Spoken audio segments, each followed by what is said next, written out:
Observer Velthar stood in the assignment chamber, his 4 eyes blinking in confusion. The digital screen in front of him displayed his new mission, and he read it 3 times to make sure he understood correctly. "Human combat observation," he said to his supervisor. "But humans are the new species. They only joined the coalition 6 months ago." His supervisor, an elderly Calvaxian named Mortek, waved a tired appendage. Yes. The humans requested inclusion in our frontier defense forces. High Command needs documentation of their capabilities before approval. You will observe and report." Velthar had seen the humans before at coalition gatherings. They were small compared to most species, with soft skin and no natural armor. They had no claws, no venom, no biological weapons at all. Their home world, Earth, was classified as a garden planet with comfortable temperatures and abundant resources. Everything about them suggested they were peaceful, perhaps even weak. "Understood," Velthar said, though doubt crept into his voice. "When do I depart?" "Immediately. A human military base is expecting you." The journey to Forward Operating Base Horizon took 3 days. The base sat on the edge of Coalition space, a frontier outpost that looked rough even by military standards. As Velthar's shuttle descended, he noticed the human structures were simple and functional. No decorative elements, no status symbols, just gray buildings arranged in efficient patterns. A human waited for him at the landing pad. The man wore a green and brown uniform with the name Jin Woo stitched across the chest. He had dark hair cut very short and eyes that seemed to notice everything. "Observer Velthar?" the human asked, extending his hand in the human greeting gesture. Velthar touched the hand briefly, noting how warm human skin felt. "Yes, you are my contact?" "Captain Jin Woo, commander of the 7th Human Expeditionary Unit. Welcome to Horizon." The captain smiled, showing his teeth. Velthar knew this was meant to be friendly, but something about seeing a predator species bare their teeth made his scales prickle. Jin Woo led him through the base.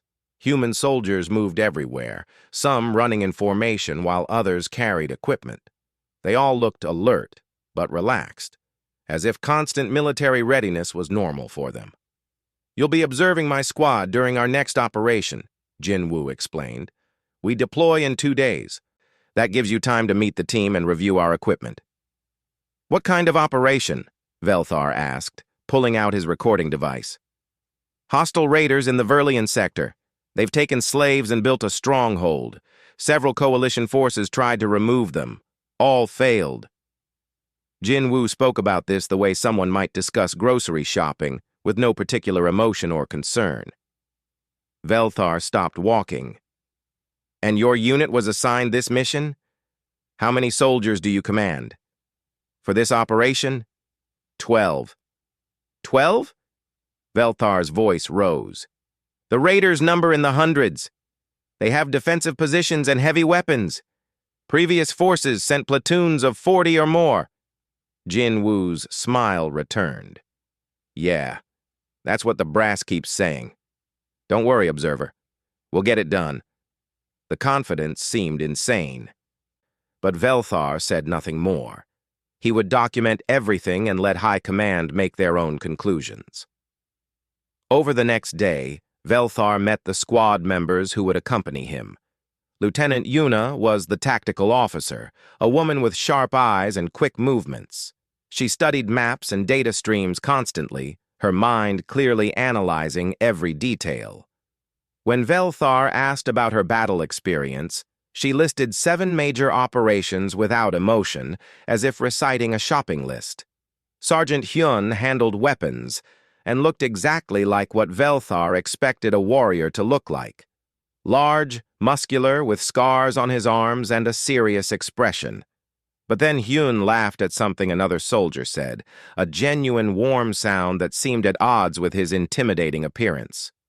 Corporal Su Min served as the combat medic. She was smaller than the others, with gentle hands that carefully organized her medical supplies. Velthar noticed she packed equipment labeled "For Enemy Wounded" and asked about it. "If someone can be saved, I save them," Su-min said simply. "Doesn't matter what side they're on. Once the fighting stops, they're all just patients." This concept confused Velthar. Most species kept medical resources for their own troops. Treating enemies wasted valuable supplies. He made a note in his report about this strange human behavior. Private Dae-jung was the youngest, handling communications. He seemed almost childlike, joking with the others and talking about his family back on Earth. Velthar wondered how someone so cheerful could function in combat situations. The squad gathered in the equipment bay that evening. Velthar watched them check their weapons, which appeared primitive by galactic standards. Kinetic projectile launchers that used chemical reactions to propel metal fragments. No plasma, no energy weapons, no molecular disruptors. Just metal tubes that made loud noises and threw tiny pieces of other metal at targets. "Your weapons seem outdated," Velthar observed, trying to be diplomatic. Yuna looked up from the rifle she was cleaning. "Maybe, but they work in any environment, never run out of battery, and can be repaired with basic tools. Fancy weapons are great until they break." "We also like them because they're reliable," Hyun added, running a cloth along his weapon's barrel. "Point at target, pull trigger, target falls down. Simple." Velthar noted the simplicity, but also the humans' clear confidence in their equipment. They had obviously fought many battles with these weapons and survived. That night, Jin Woo invited Velthar to the command center for the mission briefing. A holographic display showed the Raider stronghold, a fortress built into canyon walls with multiple defensive layers.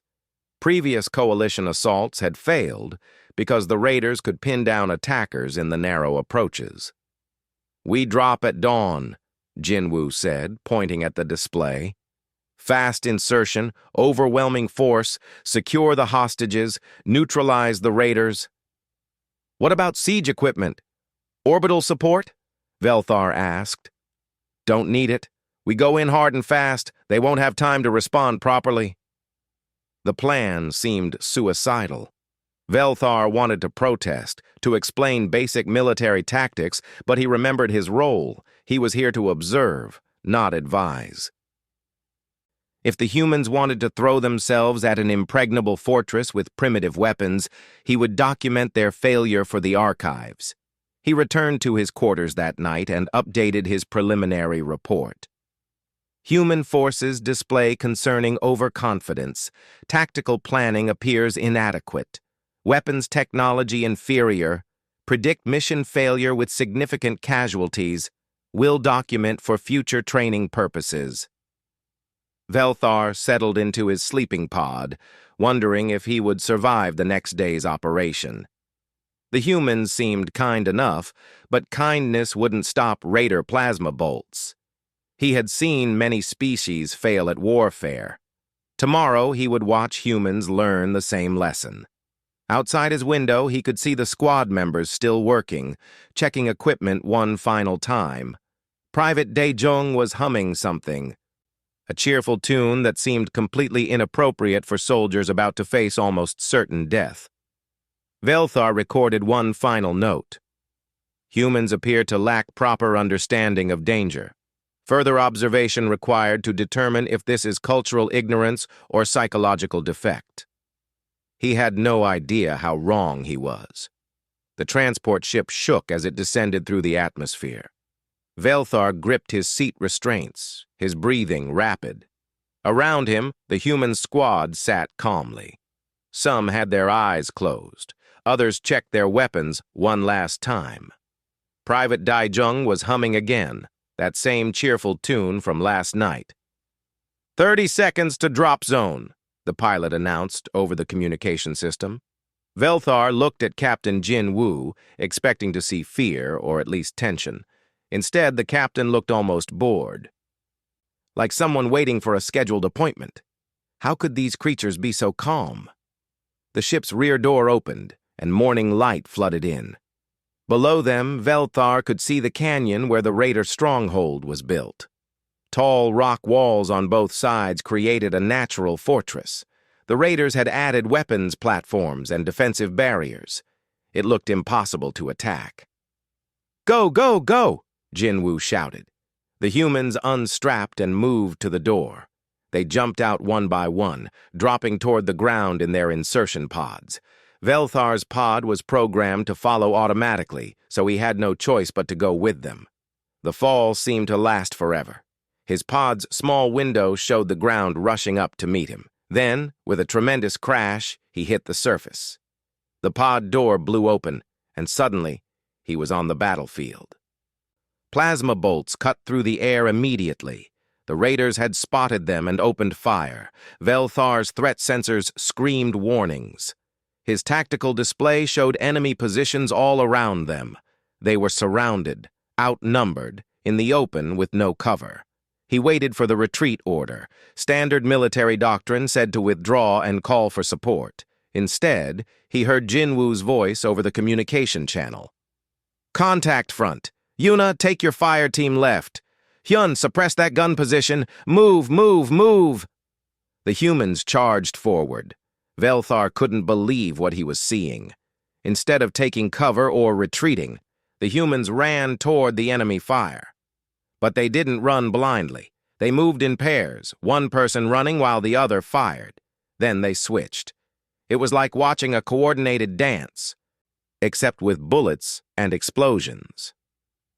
Sergeant Hyun dropped to one knee and fired his rifle in short, controlled bursts. A raider gun position exploded. Hyun was already moving to the next target before the debris finished falling. Lieutenant Yuna led 3 soldiers around a rock formation. Velthar's sensors lost sight of them for a moment. Then he heard explosions, and suddenly the left flank of raiders was in chaos.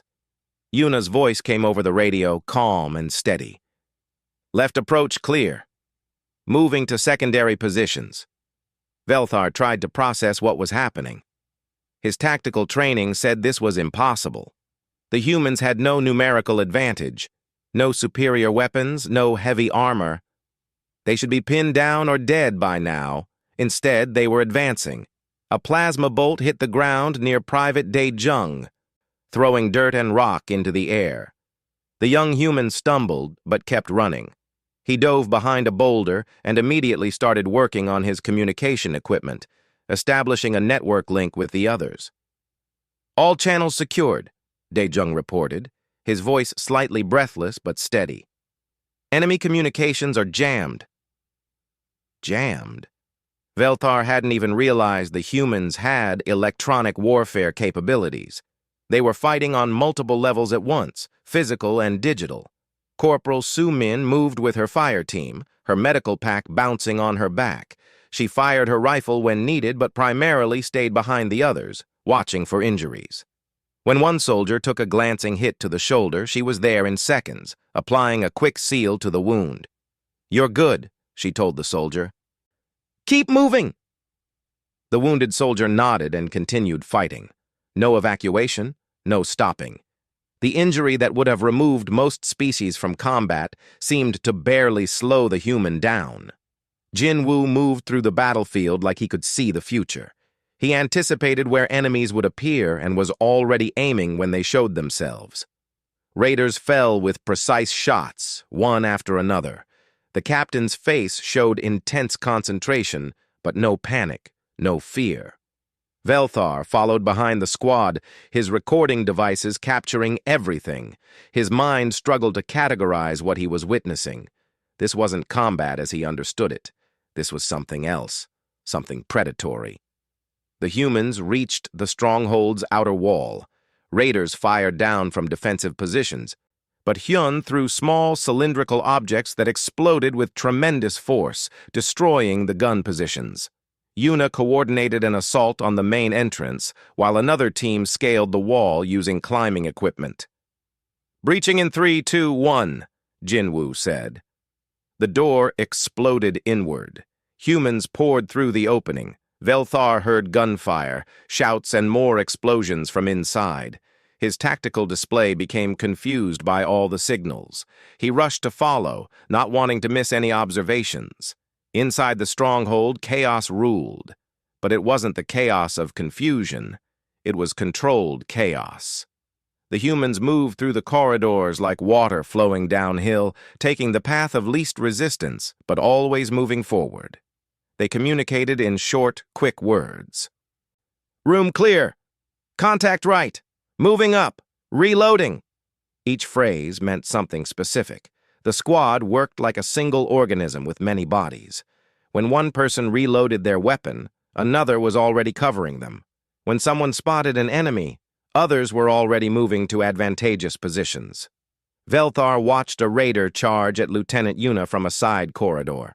She turned, sidestepped the clumsy attack, and fired twice. The raider fell. Yuna was already moving to the next room before the body hit the floor. No hesitation, no second thoughts. Just mechanical efficiency. 3 raiders appeared in a junction ahead, weapons raised. They shouted something in their language.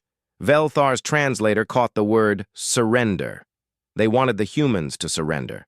Sergeant Hayun responded by throwing a metal canister. It exploded with a bright flash and a loud bang. The raiders stumbled, disoriented. The humans rushed forward, and within seconds, all 3 raiders were on the ground, secured with plastic restraints. Velthar was stunned. The humans had switched from lethal to non-lethal force in an instant. They could have killed those raiders easily, but they chose not to. They made that decision in less than a second, in the middle of combat, while under stress. What kind of minds could do that? The squad continued pushing deeper into the stronghold. Velthar's sensors detected at least 60 more raiders still inside. The humans numbered 12. The mathematics said this was impossible, yet the humans kept advancing, kept fighting, kept winning. A plasma bolt hit Private Dae-jung in the shoulder. The young human screamed and fell.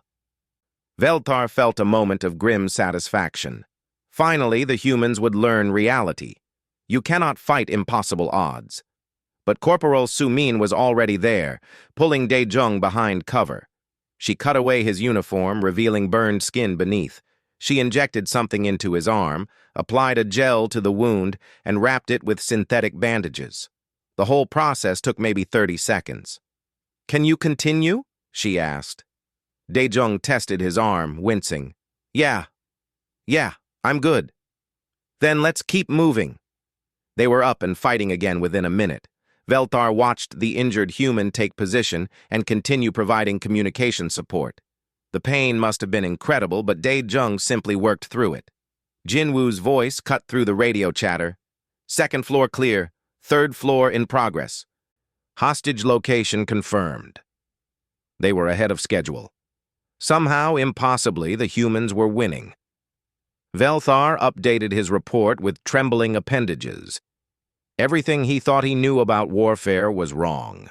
Everything he believed about humans was wrong. They weren't weak. They weren't soft. They were something else entirely. He recorded one simple sentence.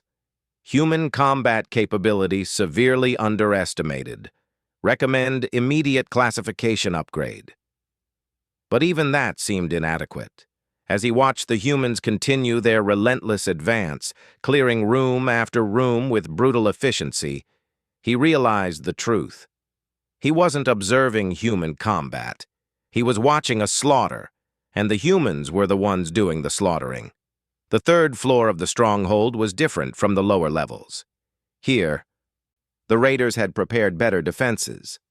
Barricades blocked the corridors, and gun positions covered every approach. Velthar's tactical analysis showed this area would take hours to clear, probably with heavy casualties. The humans took 4 minutes. Velthar watched as Corporal Su-min pulled out a metal canister and tossed it down the hallway. Thick white smoke poured out, filling the corridor in seconds. His sensors couldn't penetrate it.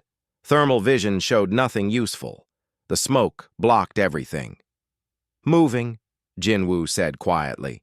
The humans charged directly into the smoke. Velthar lost visual contact with them. He could only hear the sounds of combat.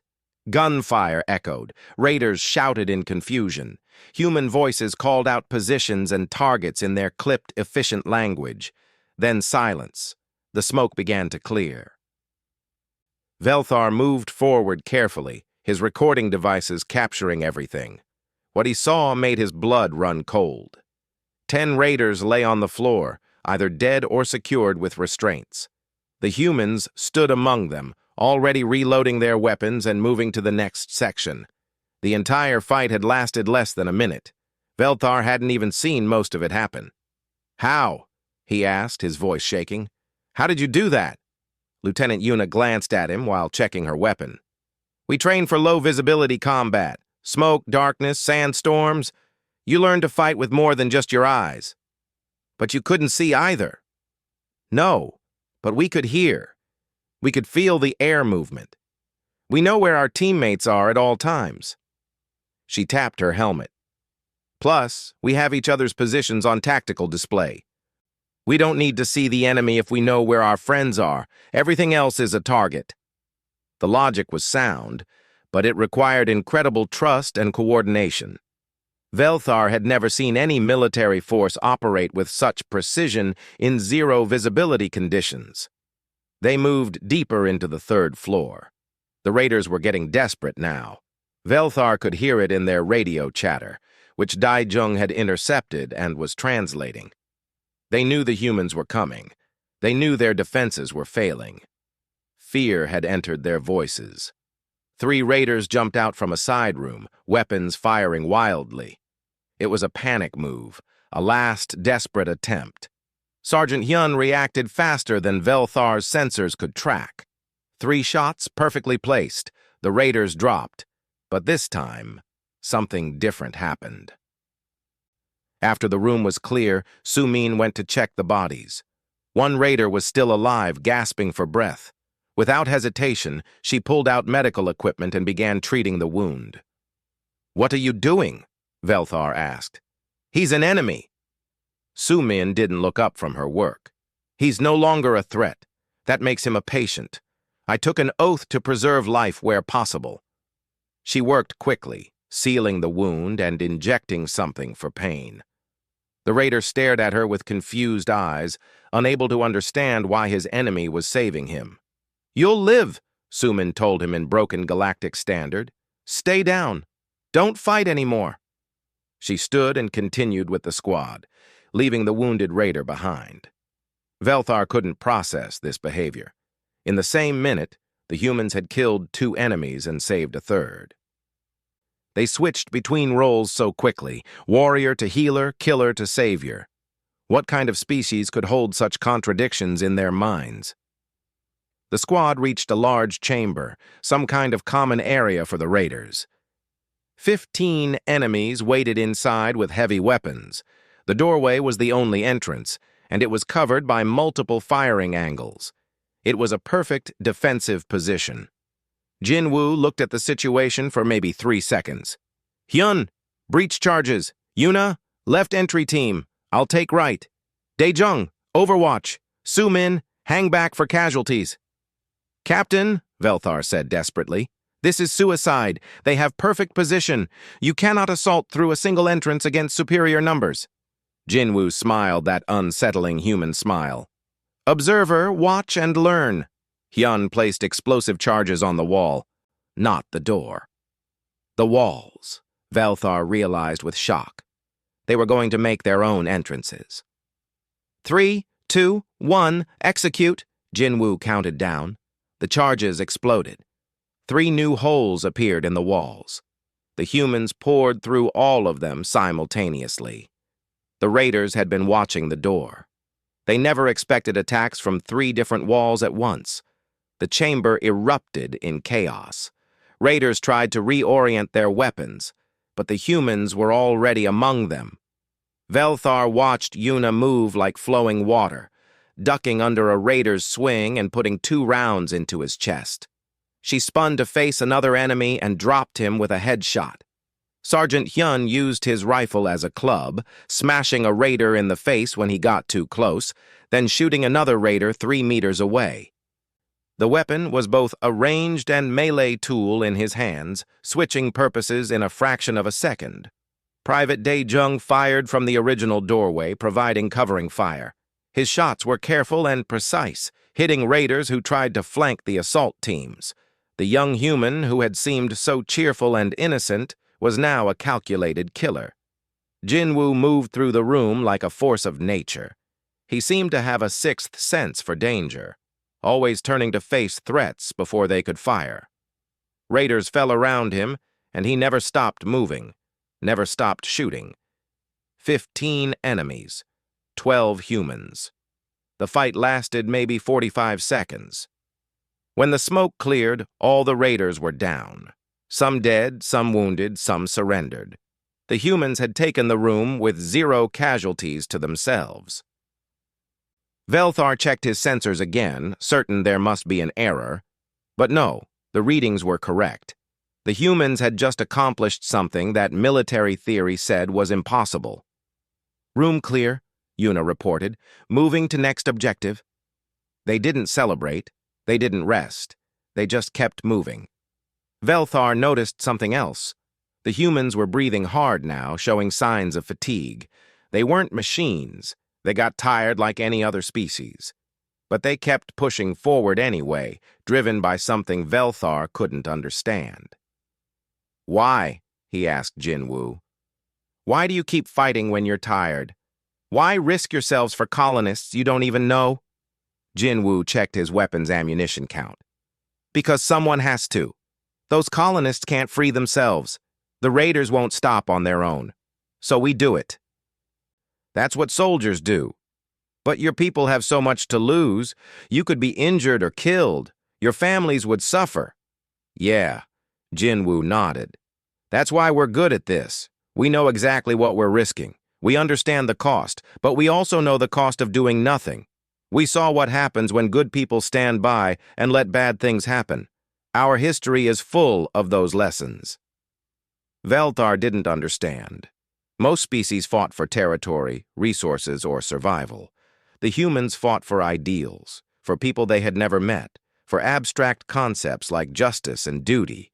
It made no logical sense, yet it made them incredibly dangerous. The squad reached the stairs to the 4th floor. Intelligence said this was where the raider leaders were keeping the hostages. This would be the most dangerous part of the mission. The leaders would use the hostages as leverage, as shields. "All right," Jin-woo said, gathering the squad. "This is where it gets tricky. Hostages on this floor means we can't use explosives or heavy fire. Precision only. We go in fast. Identify targets, secure civilians. Questions?" "Rules of engagement?" Yuna asked. "Armed raiders are hostile targets. Anyone surrendering gets secured and treated. Hostages get priority protection." Jin-woo looked at each squad member. "This is what we trained for. Let's bring those people home." They moved up the stairs. Velthar followed, his recording devices capturing everything. He had seen enough now to understand something terrifying. The humans weren't just good at warfare. They had refined it into an art form. They had studied violence for thousands of years, learned from countless wars and battles, and developed it into a science. Every move was practiced, every tactic tested, every technique perfected. And they did it all while trying to minimize harm to innocents, trying to show mercy to defeated enemies, trying to balance the brutality of combat with the compassion of their nature. They were walking contradictions, angels with swords, demons with hearts, killers who cared about saving lives. Velthar updated his report again. Human combat doctrine unlike anything in Coalition archives. Simultaneously aggressive and protective. Efficient killers who actively try to preserve life. Recommend complete review of human psychological profiles. Current understanding inadequate. The 4th floor waited ahead. Velthar knew this would be the hardest test yet. But he had stopped doubting the humans. He had seen enough to know that whatever waited ahead, the humans would find a way to win. They always did. The 4th floor was quieter than the others. No gunfire, No explosions. Just silence, which somehow felt more dangerous. Velthar's sensors detected life signs ahead. Multiple heat signatures in the central command room. Some were moving, others stationary. The stationary ones were probably the hostages, bound and unable to move. Lieutenant Yuna crouched near the command room door, holding a small device that showed thermal images through the walls. She studied it carefully, her eyes moving across the display with intense focus. 8 raiders, she whispered. 6 hostages. Hostages are grouped together on the left side. Raiders spread out, 3 watching the hostages. 5 covering the entrance. Overlapping fields of fire, Sergeant Hyun noted, looking at the display. They can cover the whole room, no blind spots. Jin Woo examined the tactical situation. Can we breach the walls again? Not without risking the hostages, Yuna said. The walls are thin here. Explosive charges would send shrapnel into the room. Too dangerous. Velthar felt a moment of relief. Finally, the humans had hit a problem they couldn't solve with violence. They would need to negotiate, to talk the raiders into surrendering. This would take time, maybe hours. Diplomacy was the proper solution. All right, Jin Woo said. We go through the door. Flashbangs on my mark. Dae-jung, you're on overwatch at the entrance. Soo-min, be ready for casualties. Everyone else, pick your targets. We do this clean. Velthar's relief evaporated. Wait! You cannot assault a hostage situation. You will get the civilians killed. Jin Woo looked at him with those calm predator eyes. Observer, we'll save them. That's not the question. The question is how many raiders survive the next 60 seconds. The certainty in his voice was absolute. He wasn't hoping to save the hostages. He was stating it as a fact, as something that would definitely happen. Everyone clear on targets? Yuna asked. The squad members nodded, each one apparently knowing exactly what they were supposed to do without needing detailed instructions. Velthar wanted to protest more, but he knew they wouldn't listen. He could only watch and record, so he positioned his sensors to capture everything. When this went wrong, when civilians died because of human recklessness, High Command would need to see the evidence. Hyun placed his hand on the door handle. Dae-jung held 2 metal cylinders, the flashbang devices that would disorient anyone inside. Yuna and 3 other soldiers positioned themselves for entry. Jin Woo counted down on his fingers. 3, 2, 1. The door burst open. Dae-jung threw both flashbangs. They exploded with brilliant light and deafening sound. The humans poured into the room. What happened next, Velthar could barely track even with his advanced sensors. The humans moved like they had choreographed this, like they had practiced it 1,000 times. Each person knew exactly where to go, exactly what to do. Yuna went left, her rifle already aimed. 2 raiders near the hostages turned toward the noise. Yuna fired twice. Both raiders fell, dead before they could threaten the civilians. Her shots had been placed with surgical precision, hitting vital areas, dropping the threats instantly. Hyun moved right, engaging 3 raiders who were recovering from the flashbangs. His shots were equally precise. 1 raider fell, then another. The 3rd tried to dive for cover, but Hyun adjusted his aim mid-shot and dropped him too. Jin Woo took the center, facing the 2 raiders who had been guarding the main entrance. They were the most alert, the least affected by the flashbangs. One raised his weapon. Jin Woo's shot hit him in the shoulder, spinning him around. The 2nd raider got a shot off, but Jin Woo had already moved, the plasma bolt missing by centimeters. Another shot from Jin Woo, and the 2nd raider was down. The entire assault lasted maybe 5 seconds. 8 raiders down. 0 hostages injured. Velthar stood frozen, his mind struggling to process what he had just witnessed. It defied probability. It defied logic. The humans had assaulted a defended position with hostages present and had achieved perfect results. The hostages were crying, some in relief, some in shock. They were various species from different coalition worlds.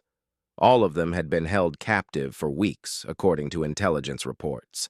They looked thin and scared. Corporal Su Min moved among them immediately, speaking in gentle tones. She cut their restraints and began checking them for injuries. Her hands, which had been holding a rifle minutes ago, now touched the hostages with careful tenderness. "You're safe now," she told them in Galactic Standard. Her accent was strong, but her meaning clear. "No one will hurt you anymore. We're here to take you home." One hostage, a young Talvaxian, grabbed Sumin's arm. "The raiders, are they—" "Some are dead," Sumin said honestly. "Some are wounded. None of them will hurt you again. That's all that matters now." Velthar watched her work. The same person who had killed enemies earlier now comforted traumatized civilians. She transitioned between roles without any apparent difficulty, warrior to healer to comforter, all in the span of minutes. Meanwhile, the other soldiers were checking the wounded raiders. One was still alive, bleeding heavily from a chest wound. Hyun called out, "Sumin, we need you here." She left the hostages with another soldier and went to the wounded raider. She examined the injury quickly. "Sucking chest wound. He'll die without immediate treatment." "Can you save him?" Jin Woo asked. "Yes, but I'll need 10 minutes and some supplies." Jin Woo nodded. "Do it." Velthar couldn't stay quiet anymore. "Why? He's an enemy. He held these people captive. He would have killed you." Su Min was already working, cutting away the raider's armor. "He's not fighting anymore. He's a wounded person who needs help. That's all he is now." She worked with the same efficiency she brought to combat. Her hands moved quickly, sealing the wound, establishing an airway, monitoring vitals. The raider looked up at her with confused eyes, probably wondering the same thing Velthar was. Why was his enemy saving him? "You'll live," Sumin told the raider. "Stay still. Don't make trouble." The raider nodded weakly, too injured and confused to do anything else. Velthar turned to Jin Woo. "I do not understand your people. You kill efficiently without hesitation. But then you save your enemies. You risk your lives for strangers. You treat civilians with gentleness while treating combatants with brutality. You are contradictions." Jin Woo sat down on a broken chair, finally showing signs of fatigue. "Yeah, I suppose we are. Want to know why? Please, I must understand from my report. We come from a death world, observer. Earth isn't like most garden worlds in the Coalition. It tried to kill us constantly. Predators, diseases, weather, other humans. Everything was a threat. We evolved to survive all of it." "Many species evolved on dangerous worlds," Velthar said. "True, but we evolved something else too. We evolved tribes, communities, families. We learned that working together made us stronger. We developed empathy, the ability to understand what others feel. It helped us cooperate, and cooperation helped us survive." Jin Woo stood and walked to the window, looking out over the canyon. "So we became these weird contradictions. We're persistent predators who learn to care about our prey. We're tribal warriors who learn to protect strangers. We're killers who value life. That combination seems unstable. It is. We've fought countless wars against ourselves throughout history. We've done terrible things, but we've also done amazing things. We've built civilizations, created art, developed ethics and laws and rights. We tried to be better than our violent nature." Yuna joined the conversation. "We know what we're capable of. We know the monster inside us. That's why we create rules, codes of conduct, laws of warfare. We restrain ourselves because we know what happens when we don't." "But in combat, you release the monster," Velthar said. "In controlled ways," Jin Woo corrected. "We aim it at legitimate targets. We pull it back when the threat is neutralized. We balance the aggression with compassion. It's hard and we don't always get it right, but we try." Private Dae Jung appeared in the doorway. "Captain, Perimeter is secure. No more raiders in the facility. We're clear to extract. Good work. Get the hostages ready for transport. Medical team is inbound. As the squad prepared for extraction, Velthar watched them interact with the freed hostages. They joked with the civilians, helped carry those who were too weak to walk, shared their water and rations. These same soldiers who had killed dozens of raiders now showed infinite patience with scared, traumatized victims. One hostage, an elderly Calvaxian, took Jinwoo's hand. "Thank you. Thank you for coming for us. We thought no one would." Jinwoo squeezed the old being's hand gently. "We always come. That's what we do. No one gets left behind." Velthar recorded everything. His initial assessment had been completely wrong. Humans weren't weak. They weren't soft. They were apex predators who had learned compassion without losing their edge. They were warriors who fought for ideals instead of just survival. They were killers who valued life. They were the most dangerous species he had ever encountered, precisely because they could be gentle, a species that only knew violence would be predictable. A species that only knew peace would be harmless, but humans knew both. They could switch between them based on circumstances. They could choose, moment by moment, to be kind or brutal. And that choice made them terrifying. "Observer," Jinwoo said, "you've been quiet. Final thoughts?" Velthar looked at the captain, this human who commanded death with one hand and offered mercy with the other. "I think I am beginning to understand, and it frightens me." Jinwoo smiled sadly. "Good. It should. We frighten ourselves sometimes, too. That's why we work so hard to control it." The Coalition High Command Chamber was massive, built to accommodate hundreds of different species. Today, it was filled beyond capacity. Word had spread about Velthar's report on human combat capabilities. Everyone wanted to hear what the observer had witnessed. Velthar stood at the center, his 4 eyes scanning the assembled leaders, diplomats, and military commanders. He had spent 3 days preparing this presentation, 3 days reviewing footage, analyzing data, and trying to find words that could adequately describe what he had seen. The Supreme Commander, a massive Vorthian with ancient scales, raised a manipulator for silence. "Observer Velthar, you have submitted a preliminary report that has caused significant concern among the High Command. You recommend humans be classified as both a strategic asset and a potential existential threat. These classifications are rarely used together. Explain." Velthar activated the holographic display. Combat footage from the Raider stronghold assault began to play.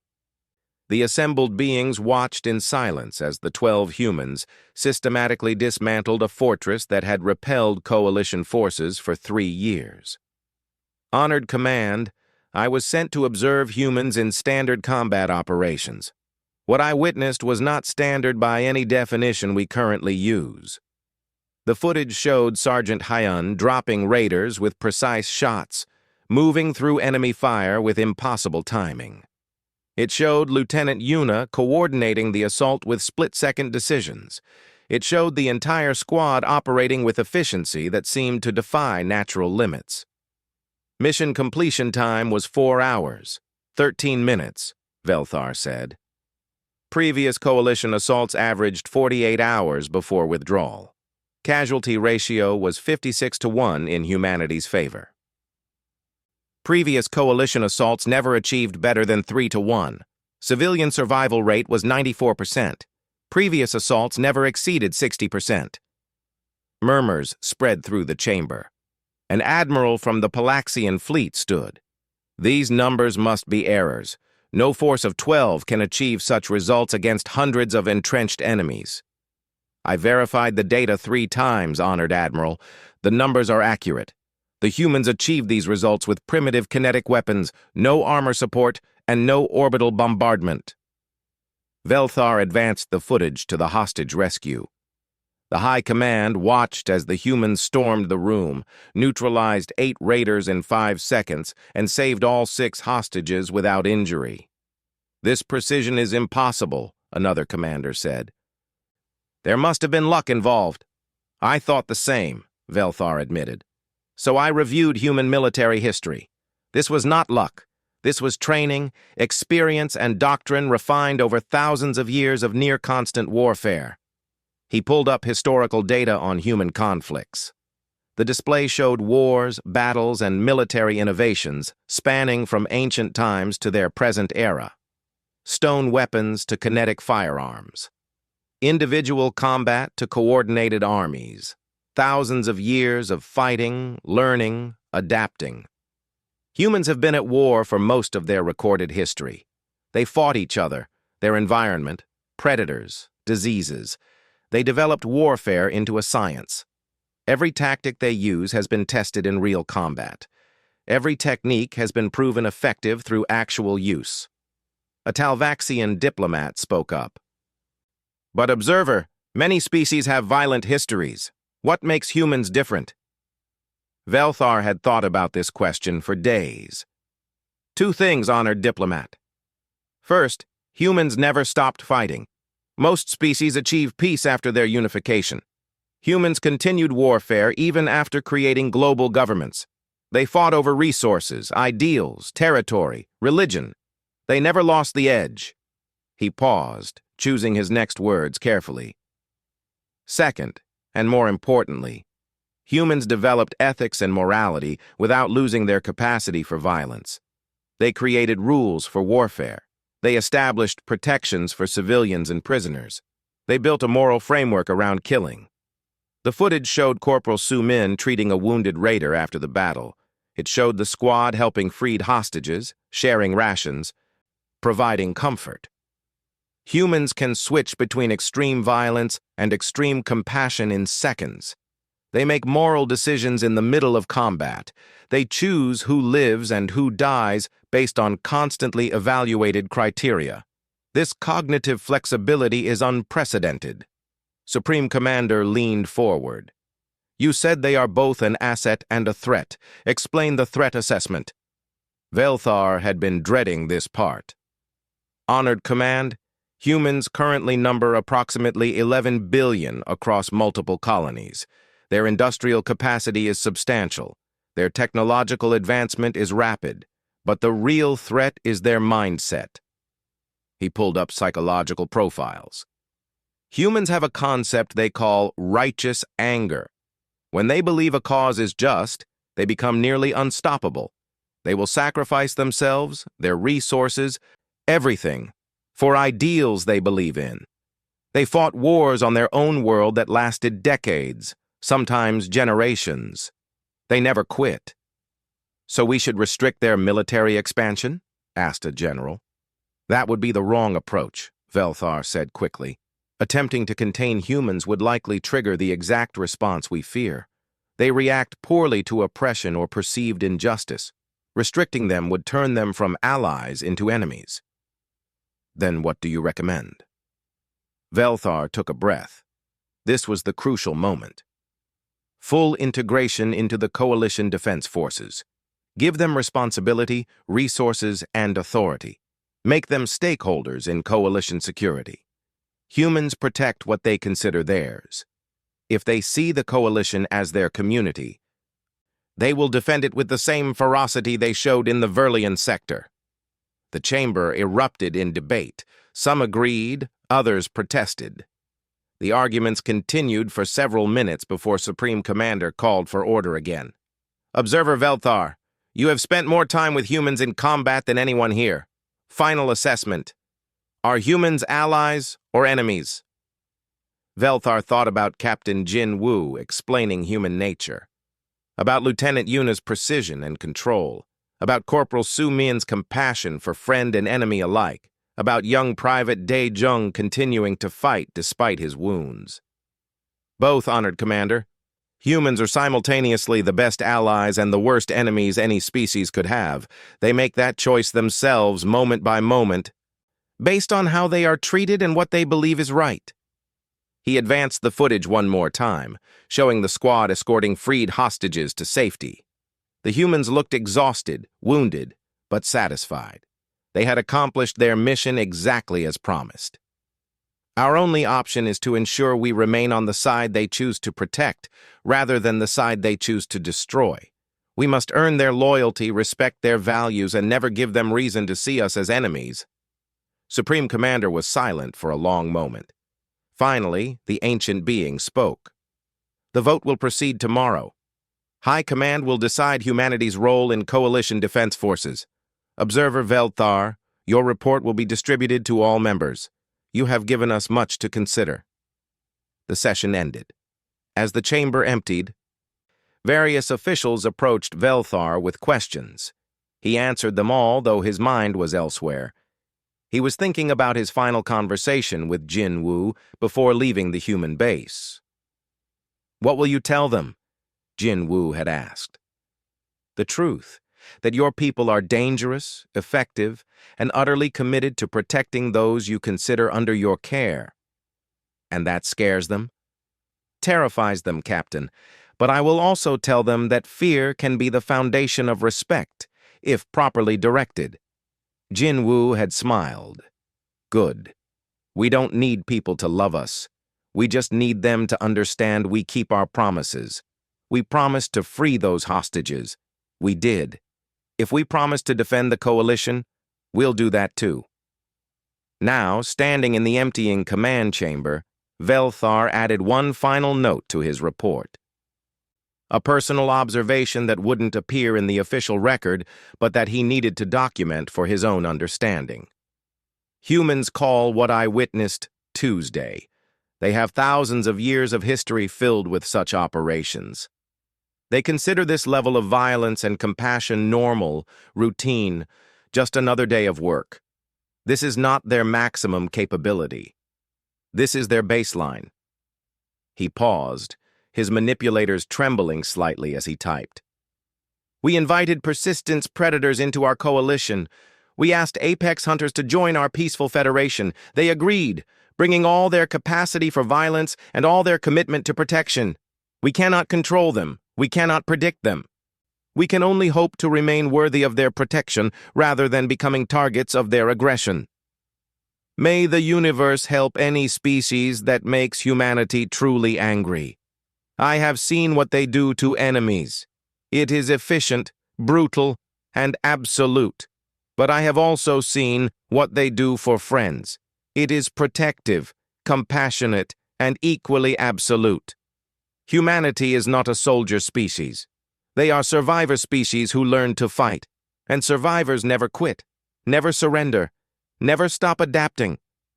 They are the most dangerous kind of ally and the most terrifying kind of enemy. We must choose carefully which we want them to be." Velthar saved the report and shut down his terminal. Tomorrow, the High Command would vote. Tomorrow, they would decide humanity's future in the coalition. But Velthar already knew the outcome. He had seen the footage. He had read the data. He had witnessed the impossible become routine. The coalition would accept humanity. They had no choice. The alternative was to make enemies of beings who turned impossible odds into inevitable victories. As he left the chamber, Velthar made a personal decision. He submitted a request for reassignment to human observation duty. His supervisor would probably deny it, but he had to try. Because despite his fear, despite his shock, despite witnessing violence that would haunt his dreams, Velthar had learned something important. Humans were worth understanding. They were worth studying. They represented something new in the galaxy, a combination of traits that had never existed in this particular form before. They were killers who chose to be kind, warriors who fought for peace, predators who protected the weak, survivors who believed in sacrifice. They were contradictions made flesh, and in a galaxy full of logic and order, perhaps contradictions were exactly what the coalition needed. Perhaps the monsters who learned to be gentle were more valuable than beings who never knew violence at all, because when real threats came, when genuine monsters appeared, the Coalition would need defenders who understood darkness. They would need humans, and the universe would learn what humanity had known for thousands of years. The best protectors are those who know exactly how much there is to fear, because they are the things that make fear necessary.